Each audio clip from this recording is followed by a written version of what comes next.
I think the coolest part about this year is that, like, because it is virtual, more people get to experience it. And I don't think people are really embracing that as much as they should in this new COVID posture, which is folks who didn't have cars or couldn't get the day off now have so much more access to content, right? And so much more access to connect with people. And so I'm really excited that this experience will be able to be brought to a wider audience.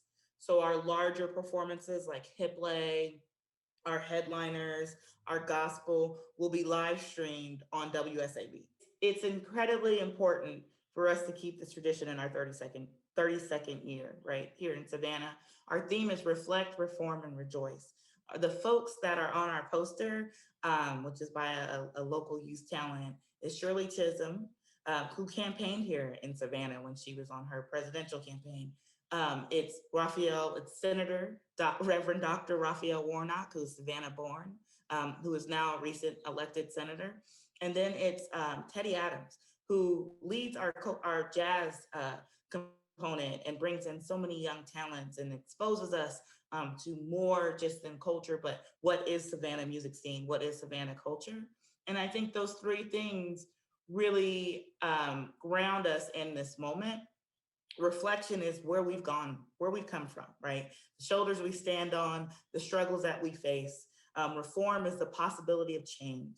The idea that as we build as a community, we can reform all these, we can create reform, we can inform on how to do reform in order to create some sort of social justice or change, or even just how do we rebuild community or reimagine what we think is community.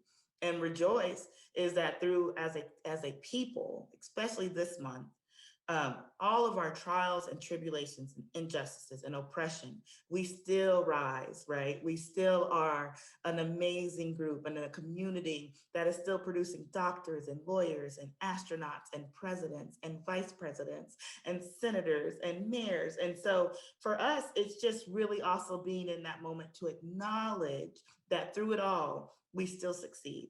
And that's really what the festival is about. Of course, the events will be released on the day that they say, so we can still have like that event feeling, but then they're evergreen and they'll stay on the site for the whole year. So like, not the year, but the whole month. So like, you'll be able to just to pick up you didn't get to finish it, or you want to see it, but you were busy that night. So you can come back to the site and actually see this information.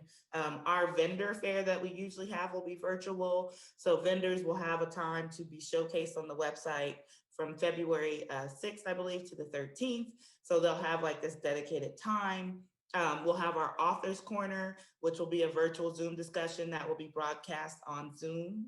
So it's a lot of like great little moments that I think will bring in a different version of community, and people really will get to experience this as live as it can be, right?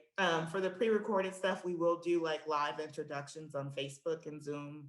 We'll go on Zoom, but broadcast on Facebook and YouTube, and then we'll direct the people to go to the site to see the video that's being released.